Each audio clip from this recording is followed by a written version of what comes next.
Hey guys, John Easton from Fish Tech here. As many of you know, we had quite an exciting development this last week as we are starting a new franchise in Europe. So Fish Tech Europe is all set to rock and roll. And the guy that will be heading that up is a gentleman by the name of Adi Vassal. And he has got a massive task ahead of him, and he decided to come out here. We had to put the deal together face to face and show him the boats, etc. And what I decided to do was, rather than sitting in the office or something and doing a small demo, I thought let's actually spend the full 5 days that we're going to be together on Midmar Dam.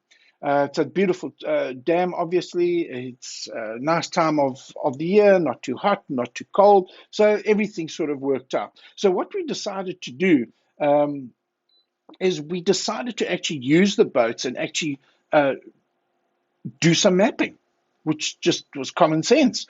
And we did sort of half this whole sort of northeast, southeast part of the dam. So it's that whole area that got remapped, and this whole area here got remapped. That was part of our demo. Um, and the area that we're going to be looking at today is this. Yeah, basically just the background. What we decided to do was, while the boats are mapping autonomously, it was quite an experience for AD to be able to go off and go and have breakfast while the boats are busy working, and we just track them on our cell phones from anywhere in the world, in fact. Um, so it really gave us time to do quite a bit of talking and negotiation.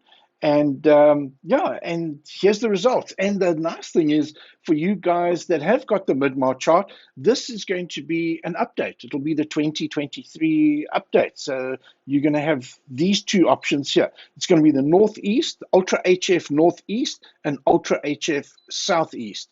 Those are going to be the updates.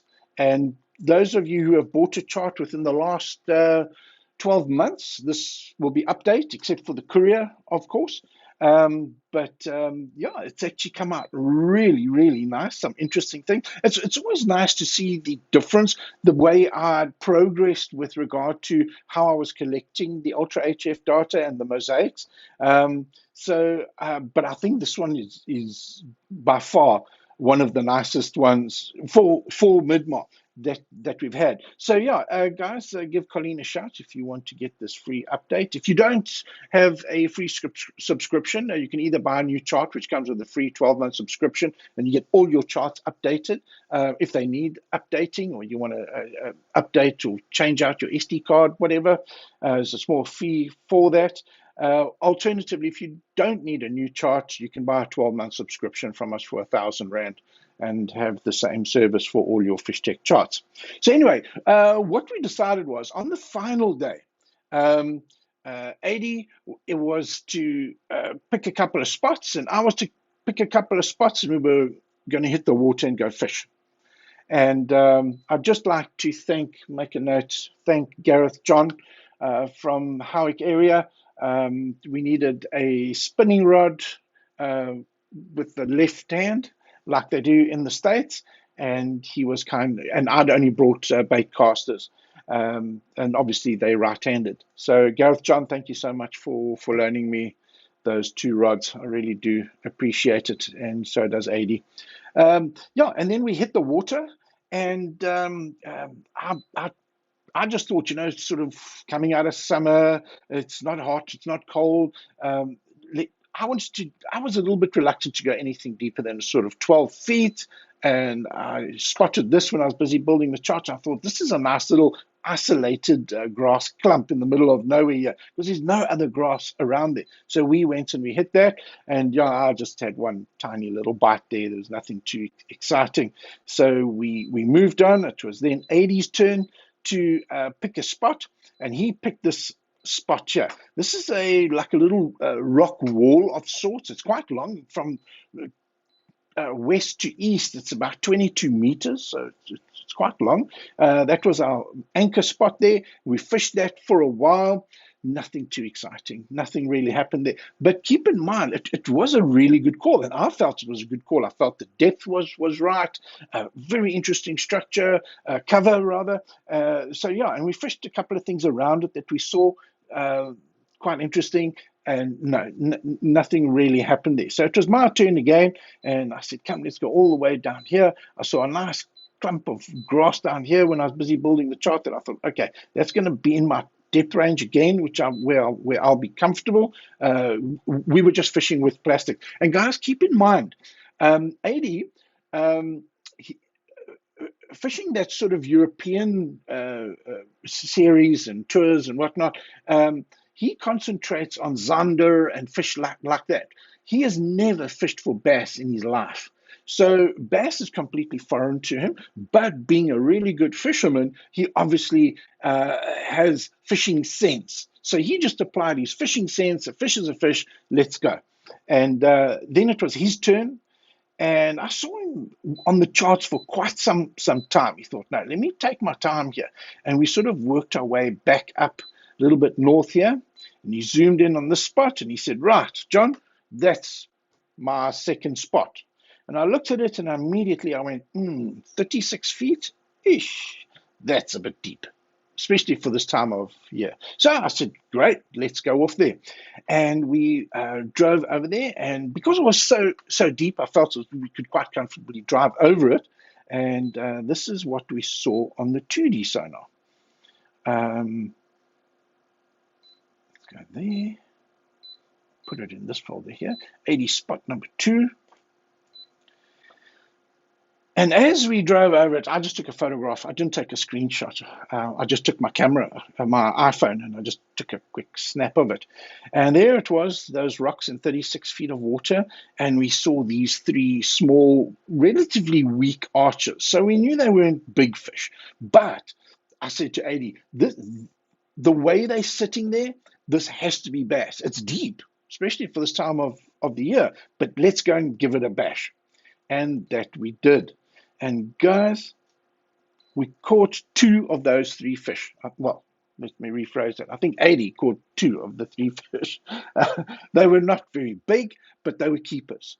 So if you were really scratching, this would have been a good spot. You would have had 2 keepers in your boat in 2 casts. So yeah, it's not something that I would have gone for. Maybe if I was trolling a DD22 or something, I would have looked at it as an option. But you guys know me. I love my trolling. But we were fishing with plastics and taking our time. And I think it was a dead ringer, Zoom dead ringer, which we were using. But what should we have done? Let me first show you what we did do, and then I'll come back to what we should have done. So then we moved on to the next spot. I had a spot. Yes, Amy said, I also want to try this spot. So we went all the way into the back here, into this little river section here, and we targeted, these rocks here. This was 80 spot number 3. We went in there and we targeted, and it looked like a good spot. There was some grass around here, some weeds. The depth I still felt was good, sort of that 18 to 15 feet, but nothing, not even a bite. Absolutely nothing happened here. So I said, okay, my turn. And I remember seeing 2 stumps over here. And I said, okay, let's have a look at that. But again, keep in mind, it was a little bit deeper, sort of in that 25, 26 foot sort of range, starting to get a little bit deeper. We idled over it, looked at it with the sonar, bang, we saw one fish sitting on one of these stumps. So Adi put a line in there and bang, and he caught it. And that was the only fish. Do we carry on fishing a spot that only showed one fish? No, we don't. We keep moving. So because we caught it. And obviously, if we had a active target or a live scope or something like that on board, we could have scanned it with that, and we would have seen exactly the same result. Then we decided our last spot, because it was time to go in. We just had a small window to fish, and we fished all along this sort of edge here. You see along this line here, along here, but we weren't too successful. But I know this is a very popular spot to fish, and especially since Michael Cannon caught that massive fish here, and we put that video up. I see boats here very, very often. So maybe it was just a little bit too pressured. But guys, I want to go back and to AD's spot that was so good. This spot here. What should we have done at that point? I'll show you what we should have done. I know there are finders out there. I think it's Humminbird has a depth highlight tool, which I really, really like. The problem with it, though, is that it blocks out what's behind it. So what I like doing in a case like this is go to your chart options, go to your categories, go to your depth area, turn them all on. Turn all the depth area on.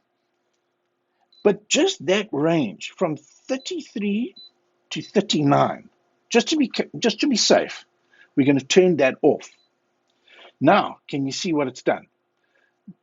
That is that area where we saw the fish were very comfortable. So that is our new depth range. And we should have just followed that all around. And if you come into this area here, right in that sort of depth range, you got some rocks, you got these stumps over here, you got this little channel here. I think that still would have been quite a good move to go and target that, which we didn't.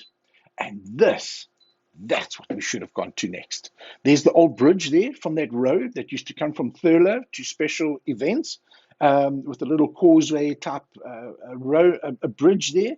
And then these rocks here. So that was a missed opportunity, which I feel that we should have done. But anyway, it was a call. And then, of course, we've got all these ledges here. We go all the way here. Guys, please use this little trick or technique that I'm showing you now, because this is really fun doing something like this. Here we got some laydowns. We definitely could have targeted that at that range where we saw the fish were quite comfortable. I think we've pretty much seen enough of what we need to see, but let's just see. Oh, yes, and that would have also been a great spot to go and try. So anyway, yeah. Guys, the other thing, let me just turn chart options, categories. I want to turn this off, and I'm going to turn bottom composition on. This is a very, very popular option as well. For the guys that don't have fish tech charts, they really do like using this bottom composition. AD taught me quite a bit about Zonder fishing and how they like to target these very hard areas, which was really interesting for me. But guys, I want to point out, I'd be a lot happier using the side scan.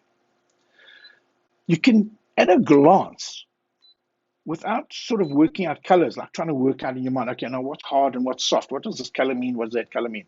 When you look at side scan and so many passes, one after the other, side by side, you can very, very quickly identify the hard and the soft areas. There's obviously like I don't know what that is. That was maybe a trough of some sort. I don't know. Maybe a middle maniki. Maybe that was a road that had been driven out. Yeah, I think that could have possibly been an old road. But anyway, we got the sediment. Let's just see if the sediment shows anything there with regard to that. No, it doesn't. You see. So, yeah, I'm not too sure what that is. But keep in mind, it's still interesting. So again, here you can definitely, at a glance, you can see the hard, which is the brighter yellow, going to the soft here. So yeah, that's something to keep in mind there. So yes, guys, please, like I said, give Colleen a shout if you're interested in this Midmar update, and we will get that to you as soon as possible. So guys, yeah, please keep an eye on the social media. Look, we got a lot of work to get the boats ready. They already mostly built. The hulls are all built. They're ready to go. We just got to put them together somewhat and crate them and get them off. And yeah, we'll keep you posted. Well, AD will keep you posted on his Fish Tech Europe social media. And yeah, some very exciting stuff coming. So, and yes, and the Europeans, I'm sure, are going to benefit hugely from these these charts. So guys, thank you very much for watching the video, and see you next time.